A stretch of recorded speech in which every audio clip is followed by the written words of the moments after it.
welcome back to the Hook podcast. It's been a while, but we're back with Terrence Masson. Hello, Terrence. How are you? Good morning. Very excited. I know we're too. So let's dive into like how you got attached to Hook. I think that there are so many big fans of this film because it's one of the 90s classics. So how early in the process did you join? So actually fairly late, because you probably know the shooting schedule went very long. I think it was originally, I don't know, a month and a half, and it went like a month and a half long. So it got extended and extended and extended. So I got brought on in the last third. I came on in early '91, basically '91, to finish post at ILM, and it was it's so nostalgic in so many ways. It was my first feature film visual effects credit. So I had done a lot of flying logos, we called it back in the late 80s, and, CG on TV and graphic design, a lot of CG work, but this was my first big step up. I had literally, so I grew up on Star Wars, like, my generation saw it in the theater, 1977. I don't know, I was 8 years old or something. And grew up reading science fiction and Spielberg movies, obviously. So all I wanted to do was work at ILM. So George Lucas's Industrial Light and Magic. And I was equal parts naive and fearless, maybe, which is what I try to tell my students about now. I said, well, I want to get a job working for George Lucas at ILM and work on Star Wars movies. So how do I do that? So they use Alias software on SGI computers. That costs like $100,000 each at the time. These computers and software were not cheap. So long story short, I found a graduate school in New Jersey, William Patterson University in New Jersey, that had an MFA graduate program that used those specific tools. So I went to graduate school to learn the software on that hardware, to do a short animated film, to put into animated festivals. They got into the Mill Valley Film Festival out in California. The Mill Valley Film Festival was a big deal. And applied to ILM and got a job. So they flew me out as a technical assistant and digital artist. And that's how I got. So it's just like, oh yeah, you want to do that? Do that. So never think any wild dream is too far out of reach. Too wild. You never know. You never know if you don't try, right? I think a lot of people, that's what keeps people from reaching their potential. So you get hired for this project. They're already finished. Are they finished shooting the principal photography so you can alter what you need at your end, or are you able to go to the set and actually see the set and see them film sometimes? No, they were finished principal. We still had a lot of elements to shoot. So I did a lot of work on a lot of sequences, a lot of shots, all 2D. Wire removal on a lot of Robin Williams flying shots. I had to do the wire removal. And a lot of 2D effects animation. But one of the big shots was when Robin Williams is Pan, he's kind of entering screen left flying, and he's flying through these clouds, and then the clouds part, and we go down into the Neverland. You see the island in the ocean. It's, this big iconic shot. And Stefan Fangmeyer was the lead CG on this. He might have been CG Soup. So I did the wire removal on this. That shadow on the cloud was only partial. So I had to hand paint, hand animate that frame by frame to make it look like it was going over the cloud. Because if you notice at the beginning of the shot, most of his body is out of frame. He's cropped. But the angle of the shadow that Spielberg wanted was fully on the cloud. So I had to basically paint his legs. See there? So his legs are out of frame until... Oh, wow. Right? So that's a 3D mesh. That was a 2D matte painting by Yusei Uesugi. So what we did was, so he painted a traditional matte painting. I've got a picture of this. It was probably, I don't know, like 6 feet by 4 feet, oil on glass of that. And that was digitally scanned in and then texture mapped, kind of projected, this is what Stefan did, onto this mesh in Alias. Or it might have been Softimage, because we were using that for Jurassic Park pre-production at the time. I can't quite tell from the mesh, either Softimage or Alias. And then that allowed the camera to do a little bit of a 2.5D move on the island, right?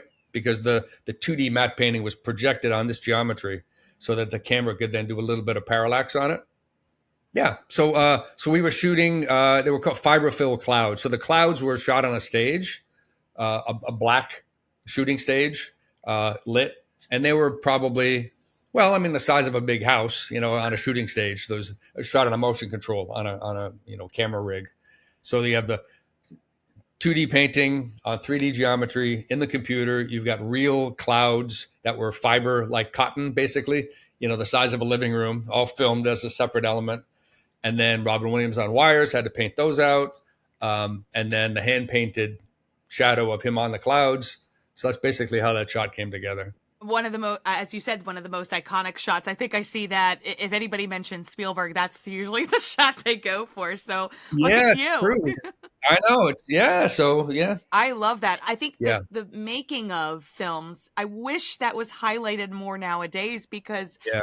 I'm just so infatuated with how you can create something just from a computer that looks so realistic. And I think everything in Hook looks more realistic than most CGI films nowadays, because of the time and effort you all put into it. So Yeah. now, there was one thing that Thomas was showing me today that I was kind of surprised. He said that the costume designer Anthony Powell was facing Yeah. challenges with the Tinkerbell costume because of the constraints with visual effects. So he was testing several costume tests on blue screen. So I think we have some photos of those.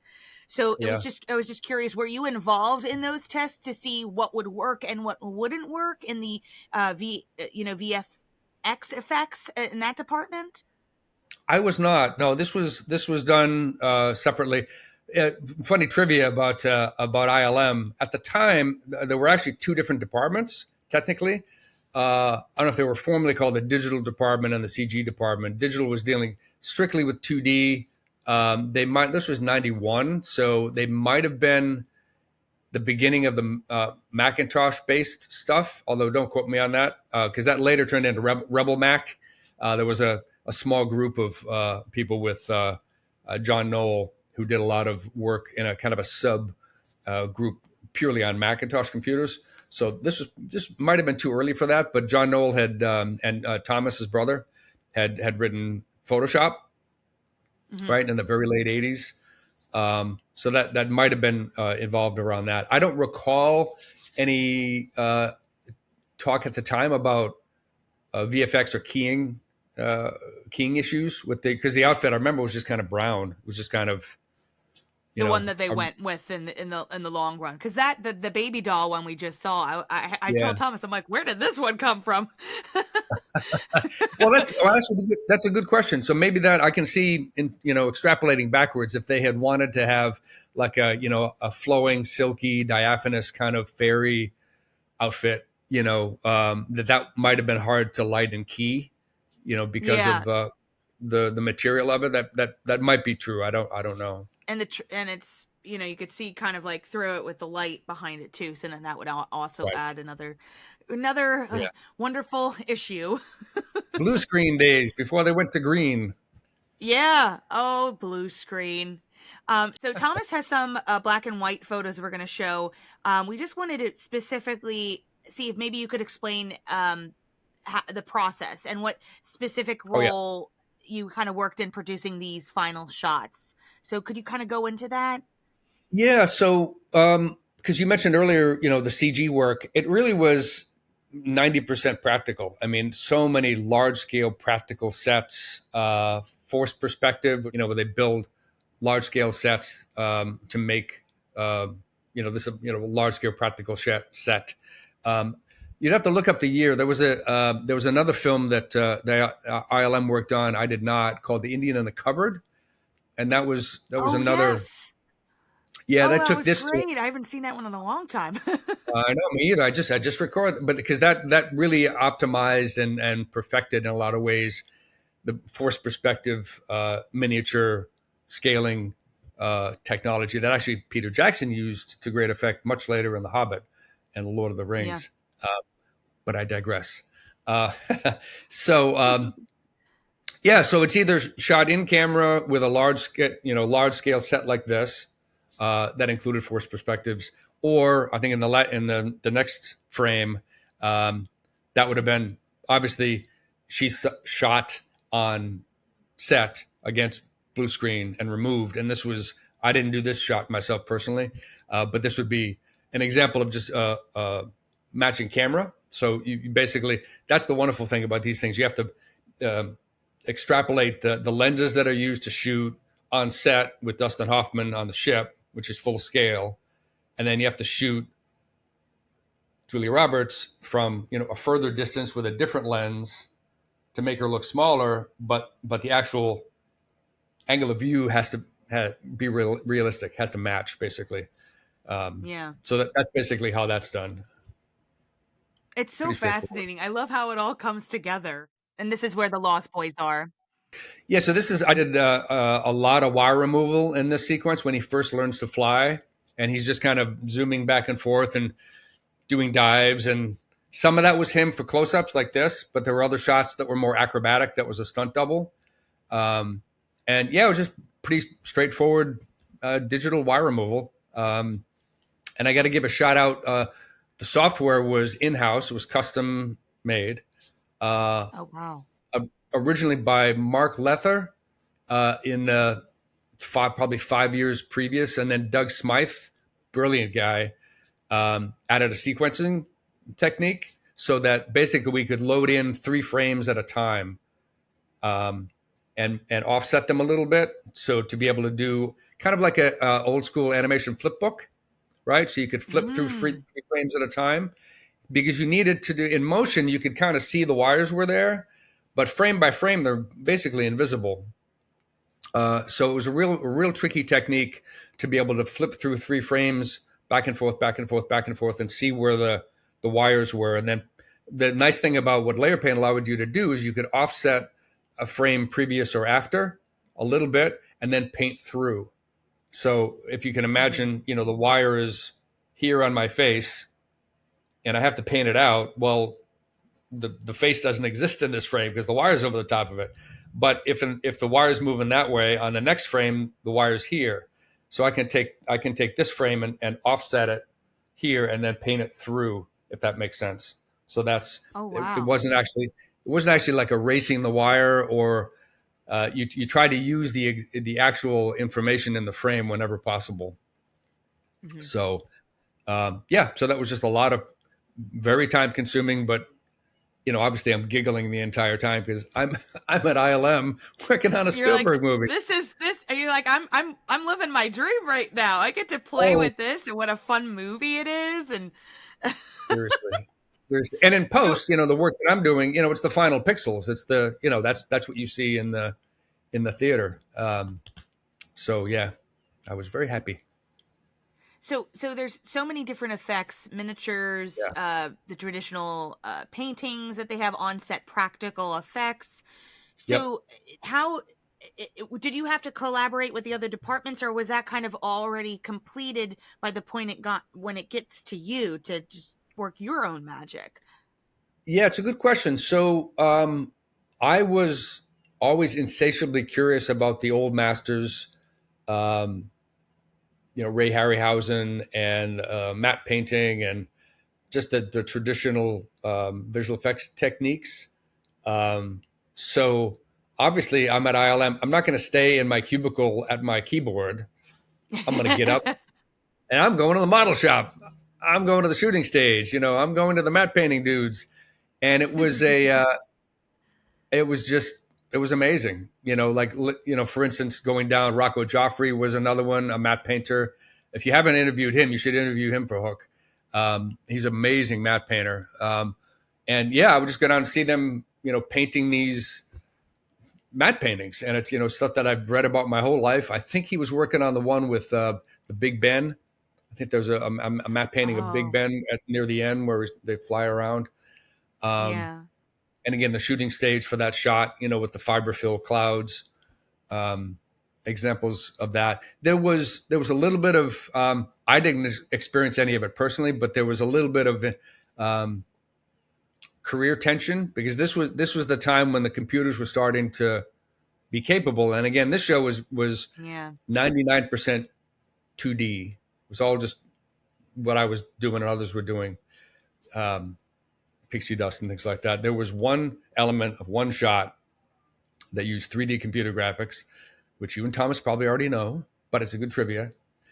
There's a shot where it's either Tink or Hook, must be Tinkerbell, shakes Hook's Hook. So she reaches out and shakes Hook's hook, basically.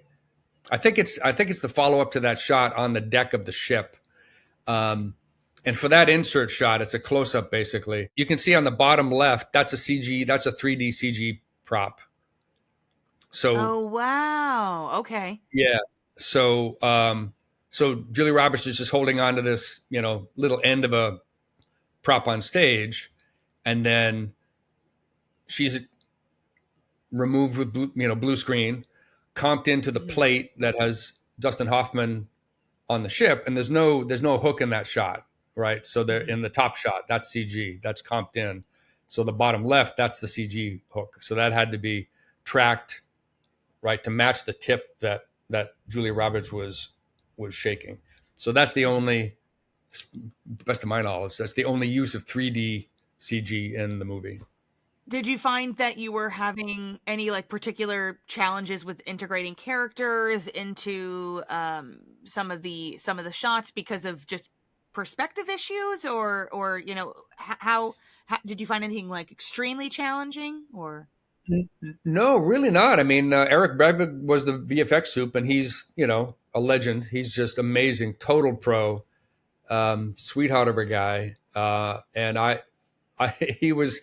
I don't think I ever spoke or got directions directly from Spielberg, but I did frequently when I was doing Pixie Dust through Eric, because I would get a shot and he would do the breakdown. This is what you got to do. A lot of different shots, but one in particular I remember. I think it was one of the final shots where the kids are in the foreground facing away from camera, and Robin Williams comes up, I think as the dad, like facing camera on the other side of him, and Tinkerbell comes down and does sprinkles pixie dust on their heads, basically. And then I think there's a front shot of them, and they're kind of giggling like, "Ooh, it's pixie dust." Interesting, interesting trivia. So we did pixie dust on Hook 3 different ways. So I think Wes Takahashi was the name of the traditional animator. So using a traditional animation stand, like old school Disney, and animating frame by frame effects animation that way. Really wild. Tom Hutchinson. Yep. Yeah, there you go. There you go. There's another example of very, very early CG particle systems that were just being written in-house, custom. So 3-dimensional particle systems. And I think Tom Hutchinson did a shot of that. I think that was on the bridge when the characters go up. Yeah, this one. I think, see the trail of that. This was pretty clearly in my mind. I think that was done with CG particle system probably by Hutch. And the famous trivia about the kiss, of course. Carrie Fisher and also George Lucas. That's right. So the third way was what I did. So I used Layer Paint, that same software, to also do traditional hand painted frame by frame effects animation of pixie dust. So those are the 3 techniques: traditional animation, particle system, and digital animation. So anyway, that shot, I still remember distinctly. There was CG particle system pixie dust on the top of when Tink is like dropping it on them. But what Spielberg wanted was he wanted the pixie dust to stick to their hair. Oh. So when he sprinkled it on top, you could actually see the particles of pixie dust hit their hair and kind of stick to it and sparkle and twinkle. So, of course, gotcha. Every particle of pixie dust has 4 little sparkles. So you have the particle and then 4 little sparkles that all twinkle over time. So, so that's why they land and they twinkle and they glow and they fade and they have to be tracked. And I had to do all over the 2 kids' heads. And then I mentioned this because the direction that Eric gave me, we would have dailies, and we would come to my shot, and he would look at me and he would smile like this and go, "Steven loved it, but he wants more. He says more pixie dust." And I don't know how many times, like 2 or 3 times, I'm like, "Oh my God," it's like so incredibly. But what other incredibly tedious job like that would you just be so happy to do? He's like, "All right, Steven Spielberg loves my pixie dust, and he wants more." You could say that's what you can put on your resume on the bottom. Steven Spielberg liked my pixie dust, and Right. you're jealous. It's great. And Eric liked my pixie dust. If Eric didn't like my pixie dust, then yeah. So Oh, yeah, well, then we would be in trouble. anyway, So I feel like there was a lot of, I think we all know there's a lot of turmoil on this project because it took longer than I think everybody yeah. was expecting. And so did you find there was significant pressure around these deadlines for the effects? So the what's the word? The luxury of a Spielberg movie at ILM, um, especially during that day, but for many decades afterwards, you basically had infinite resources, basically, because you're not going to tell Eric Brebig and Spielberg, no, we can't do that, or we're out of time, or that's just not in the vernacular. So you figure out a way to get it done. And obviously at our level, and me being a wet behind the ears junior digital artist, we're in no position to really have an awareness of that level of discussion. Mm-hmm. Uh, so no, we just, we had deadlines and we had to meet them. I mean, at that level, yeah, you figure, and that was the beauty of this time, like the whole early 90s, going really through all of the 90s. All of this digital work had never been done before. Mm. And that to me was absolutely fascinating and challenging because, you see a storyboard and you get direction of what's got to happen, and you just got to figure it out because nobody had literally ever done this before. And that was certainly the case when, at the same time, Spielberg is ramping up Jurassic Park, the original Jurassic Park, which our crew immediately went on to. As soon as Hook wrapped, we started doing pre-pro on Jurassic Park. Oh, wow. Okay. Yeah. So that was like a 2-year ramp up to JP because that came out in '93, and Mm-hmm. I can talk a little bit about that later. But it was analyzing.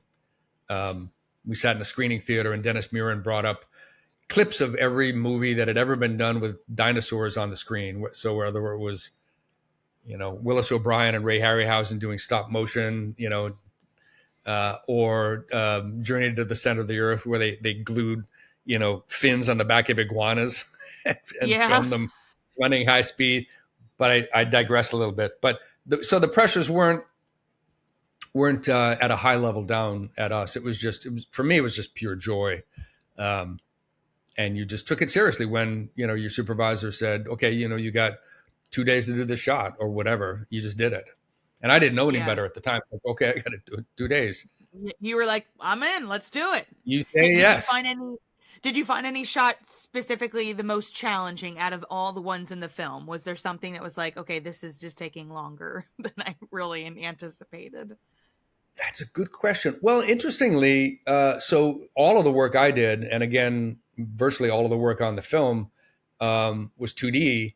There's a directness to 2D work, 2D animation, where hand and pencil or hand and pixel, and you touch it and it's that's it. That's whereas in 3D CG, which was much of my career afterwards, like for instance that hook, you have to model it to 3D shape. It has to be on model, accurate. You have to decide how to shoot it with the right lens. You've got to texture it. You've got to shade it, bump and displacement map. Then you got to light it. You got to composite it. It's very complex. And there's a lot of variables that go in, because if in that final shot, if Spielberg said, oh, can you blur Hook's reflection on camera left a little bit. It's, it's a little too sharp. Well, then you gotta break that whole thing backwards down. And how do I do that? Do I do it in comp? Do I blur the texture before it's applied to the shader, before it's rendered, before it's comped? So it's really Mm, complicated when you're dealing with 3D CG. This was not that. This was most 2D work. So it, like with the wire removal work, was it's very exacting, but it's also a little forgiving because it's, thankfully, because of the background. So most of the flying sequences were in that like jungle, the Lost Boys setting. So yes. so the background is a lot of leaves that are blowing, and you know skyline coming through, and it's moving fast, and you're not looking at the wires, you're looking at Robin Williams doing a backflip. So Yeah. that sometimes took a number of takes to make sure that It was good. it So was then, good. because you didn't know, like 30 years from now, Blu-ray's going to be popping out, and people are really going to be able to see it more Yeah, frame by frame by precisely. frame by frame. Yeah, that's true. Exactly. Because there are people, that's Thomas and I, who love to watch it very closely. Because we do, I think we love the art of it. You know what I mean? We're not looking for that specifically, but it's amazing to see what Yeah, how the high definition quality affects what you're seeing as well too. So yeah. right. Now, were there any shots from the film that you remember doing that were cut from the film, or was there anything cut particularly because it was just too difficult? That's a really good question, and that actually happened more often later in the '90s when CG was becoming a little bit more commoditized, and it was one of those things where and the directors and the editors, they shouldn't care about how expensive and how much time it took to do a shot. There was a sequence at the end of Snake Eyes, where there was Brian De Palma film, and there was meant to be an ending sequence on like a pier with a Ferris wheel during a hurricane, and the bad guys are having a fight, and the hurricane hits and it knocks the Ferris wheel off and it rolls down the thing, and I think Joaquin. I can't remember the name of the guy who the ILM effects artist who did that, and must have spent 6 months. Water Oh simulation, man. particle systems, compositing. They shot it live action on the backstage of a huge Ferris wheel with wind and rain. And I haven't seen the movie since then, but in my recollection, they cut 90% of that out. They were just like, Oh. in the editing room, they were like, oh, this is just silly. Just, it's about the characters fighting. It's not about a Ferris wheel and a hurricane. So I just remember that as my my roommate at the time. I'm like, oh, dude, did you hear they cut the shot? Um, but Oh. short version is no, I don't remember. With Hook, it was different. So it was very very tightly boarded, and at this point, it was well into post. So it was. I think the cut was kind of frame accurate. It was really done.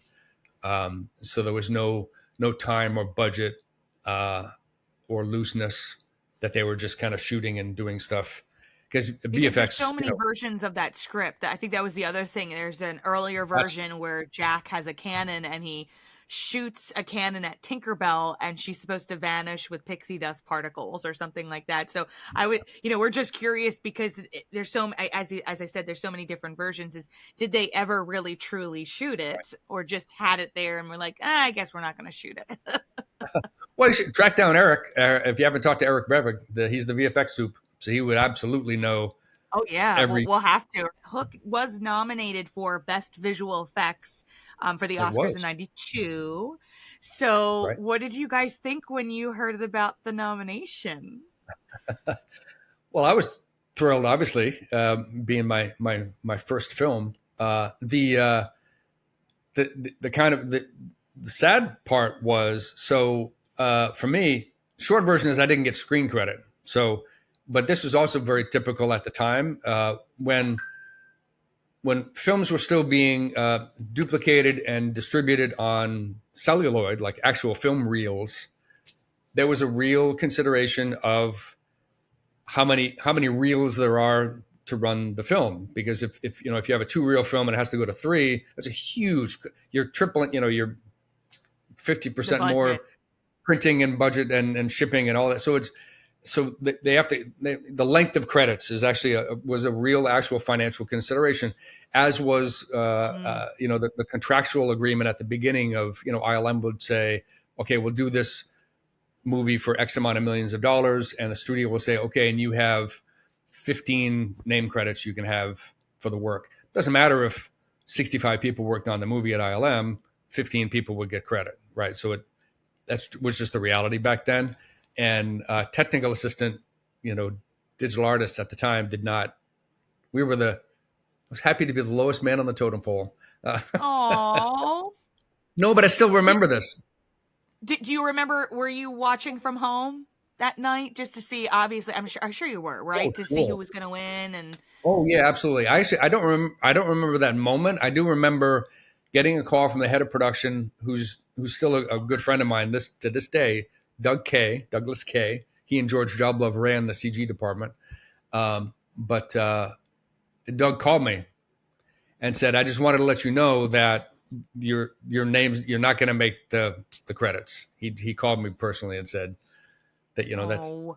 and why. So I was like, "Oh, it happens." And it never would be nowadays. I feel like that's a union thing now too, right? And we don't need to worry about reels because No, reels exactly. are It's digital. Well, that's why, you know, now you yeah. see a Marvel movie and there's, you know, You're like, 1,500 names, whoa. you know, 5 columns of, you know, page after page after page.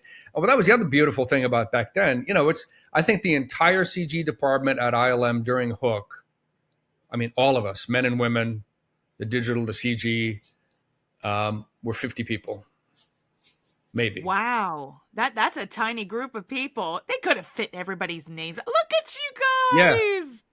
that's it. Oh. Where are So, you know, this would you? include, oh, there's Eric. Yeah, Eric. So Eric, the VFX OP, he's kind of like left of center with his ILM jacket. Oh, which, by the way, I brought. I have mine. See, Nice. Look at Eric's wearing the, that. yeah, see on his, you see Eric's wearing his jacket in that picture. Oh. I wish I could zoom in and identify a bunch of more names. I But wonder who anyway, you yeah, would so be. that's the crew. Oh, you got Oh. me. Everybody looks so different. Just Man, oh, this babies. this Hutch. So Tom Hutchinson is in the white shirt to the right of the guy in the. There's a brown jacket in the second row with a blue T-shirt and a beard. Mhm. To camera right in the white shirt is Hutch. He was the one doing the CG particle system stuff. This is Oh so man. great. Anyway, I had another quick The anecdote. Dave Carson, who was another VFX soup, who was kind of between projects at the time. Uh, he said, and he was famously kind of, I don't know if droll is the right word. Very, he's hilarious, amazing guy. But you know, had this, always deadpan. had this kind of, you know, dead, yeah, exactly. So he wanted to, I don't know how this came up, but basically I ended up showing him how to use layer paint and do digital painting. So he said, well, give me a shot, you know, or give me a frame, give me something to do. So he painted, I think there was a live action plate shot somewhere, as Thomas said, probably other than London, but needed to paint on snow, like had to paint, you know, digitally paint in snow on the live action plate. And I think he did some of that work. Mhm. Um, That's amazing. but anyway, Dave I, Carson. I should mention, I forgot to mention the Oscar, unfortunately. Fortunately went to Terminator 2. But we do wish Hook had gotten a couple of Oscars. I think they were nominated also for a song with When You're Alone.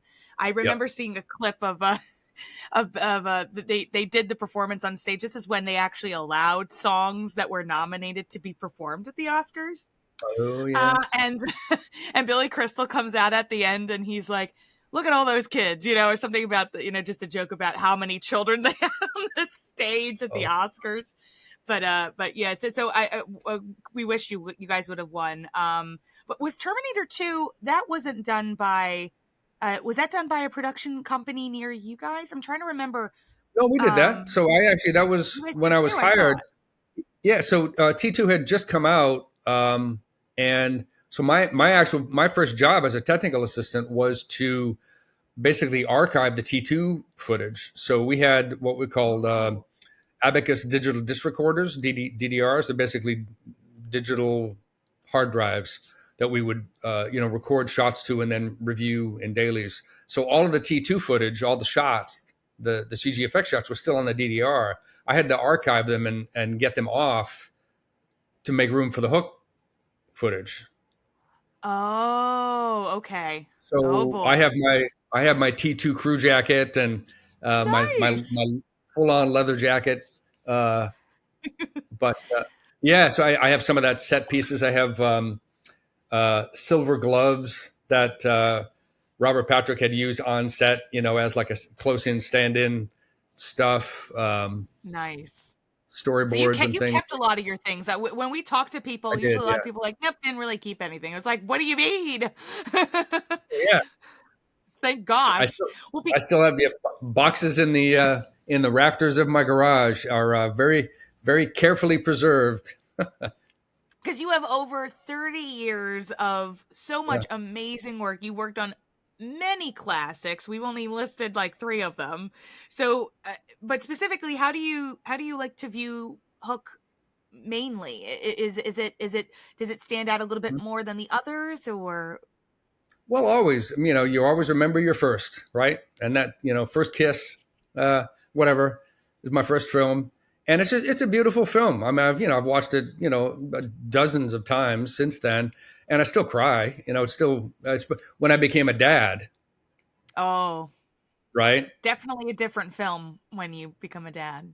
Yes, yeah, very much so. So I think it's a beautiful film. I think there's so many performances, um, Do you think with Spielberg is too hard on it because he just he seems to really not like it at all, and he says it all well, I the mean, time, and he doesn't want to talk about it, and well, I mean, look at his body of work. It's like if you had well, to yeah, list Spielberg's top 10, biggest cultural blockbusters, Hook might not even make it, and just yes, because of, but that's Spielberg. Um, yeah, no, I mean, there's just the casting, everything was, with the exception of, and I am in the camp that I think Julia Roberts was just bad casting. I just think that her casting that role and her performance was just not. It's not Tinkerbell. It's too old. Me growing up with the Disney classic, Tinkerbell was a completely different persona, and that's just me. Um, but other than that, I mean, all the casting, all the kids, all the Lost Boys. I know you've interviewed a bunch of them. They were just yeah. so great. And even what was the uncle's name who lost his marbles? I Oh, found my marbles. Toodles, Toodles. Oh my god, that Toodles. makes me cry every time. Oh my Oh, god. it's so good. It's so Oh, great. oh my And god. we recently Yeah, lost Maggie. There he is, yeah, Toodles. I love yeah. how he flies at the end. It's such a great, like, wonderful It little is. ending for him, Yep. and so with that, you've done so many projects since. What are you currently working on right now? Are you still doing some films, or are you? I think you said you were teaching as well too. I am actually. Yeah. So so I did, I don't know, 20 or more major feature film visual effects, but I loved video game production, so I did a lot of video game production. I started my own production company by then, a consulting CG company. So, doing things like SimCity 4 from Axis was a huge title for a long time. Um, Wow. so I was the like creative producer for all the in-game content of that. That spun up a big team, and I was part of the. Actually, I left ILM the second time in '99, just as we finished Phantom Menace, to go to work for Xbox. Wow. To go to work for Microsoft because they were doing this top secret project at the time, which ended up being Xbox to launch that whole project, which was Wow. huge. You left Uh, Star Wars to do Xbox. That was must have been a big deal for you. Like because they were still doing 2 other Star Wars movies coming out. Wow. I know. No, I was. Yeah, my colleagues would say, "Are you stupid? Are you out of your mind?" You're like, but I had done 3 Star Wars movies. I had done Empire and Jedi Special Edition, and then we did Phantom Menace. Oh, wow. Okay. And I didn't know then you were helping on the special editions of the yeah, originals. yeah, I yeah. Oh actually yeah, completely forgot about them. Yeah, I flew the Millennium Falcon into Cloud City, and Nice. I fed Boba Fett to the Sarlacc, including the Nice. famous burp shot, including the famous burp shot. But no, it's just me personally. I mentioned through the '90s, we were using these tools and creating these tools from scratch. The research guys, not me, too smart, for the very first time. So doing things that had never been done before, solving problems, Yeah. just a creative exploration. But by the time we did Phantom Menace, that was the beginning of too much CG, too much CG. It was just like all computer graphics all Yeah. the time, and it was just scale. It was scale. It was not about using it as a particularly creative tool to solve a storytelling problem.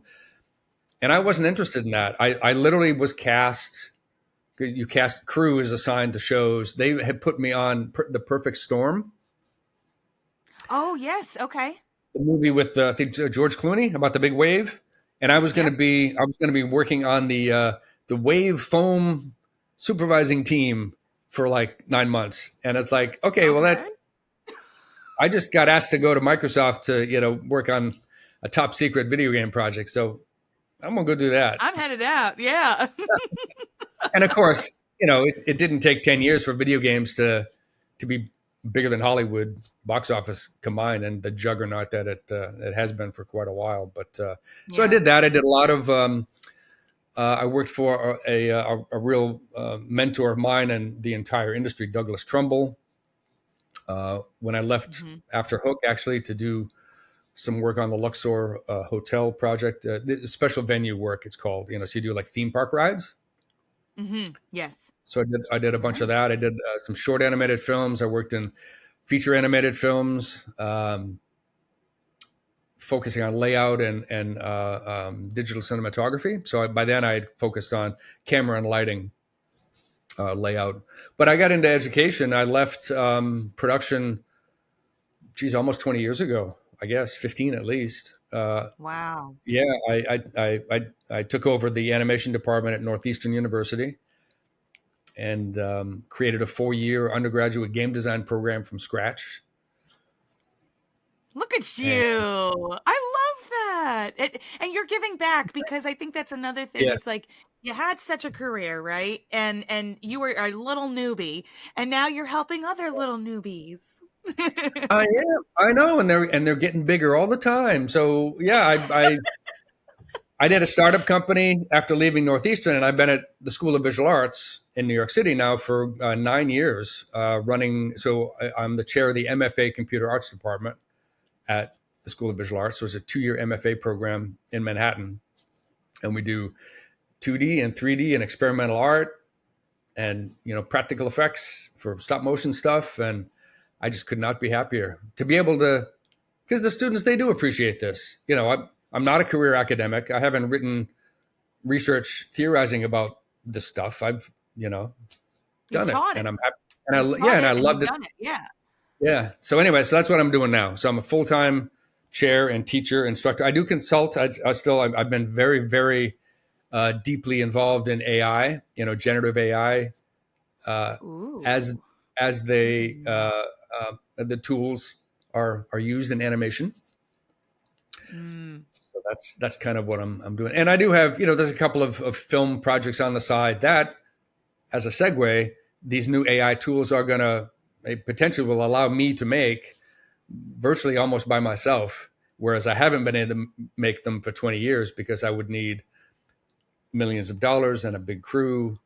Yeah. Um, so it's part of what I'm teaching now is that the generative AI tools, they're not replacing artists as much as they're allowing stories to be told that would not otherwise be able to be told. It's a Um, new era. A new era. Because like you again, you came into the new era with the your Jurassic Park and CGI coming in, and now it's something different. So have yeah. you I was curious, what's the last film you saw where you were really impressed with the special effects? Oh boy. Well, not the last one, but I do remember when the first Transformers film came out, Mm. and my animator friends at ILM and that hit, and that just, I mean, I just could not believe it. It was just unbelievably unbelievable. Just the complexity. No, and the combination Yeah. of like the technical director and character animator, the character animation with the TDs and the tools, the software development to be able to have those, you know, million integrated parts of, the Transformers doing that just blew my mind. It was like, oh my God. I mean, I know how they did it, but it's like, I can't, I don't know how they did it. It's just crazy. I think it's so interesting because then when they created the ride, have you ridden the ride at Universal Studios yet? No. It's pretty darn amazing because they incorporate footage, but also with physical, props and things like that. And I know not a lot of people talk about it, but it's like one of the first Harry Potter Rise of the Resistance type of rides where they like really integrate. I can't even talk. They really integrate. I can't even talk. I'm horrible today. Integrate. They really integrate. Thank you. I'm really Integrate. tired right now. It is early in the morning. But they really kind of combined everything together and it's really cool. So if you ever get a chance to ride it, you're going to love it. So yeah, it's Oh, I'll great. do that. But I'll do that. Yeah, I did. Like I said, I worked on a number of special venue rides, theme park rides, and that's a fascinating industry about combining frequently like a motion base, where you're sitting in a car that actually is on hydraulics and it's moving in relation to the yes. screen, and you have stuff blowing in your face, and that's a lot of fun. Anybody who's thinking about getting into the biz, that's Oh, interesting stuff. that was always a dream of mine. It's like I just want to create an attraction that makes people so excited just to ride it again. So, Hmm. and I know like that was something that Spielberg was very much involved with back when they opened the studios down in 1990, and Oh, that's why I love the ET ride because he really put his heart and soul into that ride. I just love it so much. yeah, he and George both, because like with Star Tours that was a big breakthrough. Yes, Star Tours was yes. huge, and then again, Douglas Trumbull, the Back to the Future, the ride, was Oh another, gosh. right. I miss that ride so much. It's now the Simpsons world, and I just walk right by. I'm like, nope, not interested. But anyway, thank you so much for being on the show and telling us, Oh, sure. the how it sounds way more complicated, but now it sounds even more consistent. And I now understand a little bit more because of your Oh, good. answers and everything. So thank you for coming on the show. We really appreciate it. Anytime, happy to do it. And if you ever want to get in touch with any of the crew that I mentioned, just let me know, and I can make an introduction if you Oh, want to talk to them. So that's fine. that would be great. That would be fantastic. We could even do a reunion with all of you. That would actually be even more fun because we just did a reunion with the three pirate ladies, and they hadn't been Oh, together in a while. And we did a reunion with the mermaids. That would be yep. really fun to do something. So we'll cook something up. We'll have to. So let's head over. We're gonna head back to Neverland, but we will be back soon, I'm sure. Okay. Thanks everybody who's been watching, and we'll see you soon. Okay. Thanks a lot. It was a pleasure. Thanks, Tammy. Thanks, Thomas. Bye.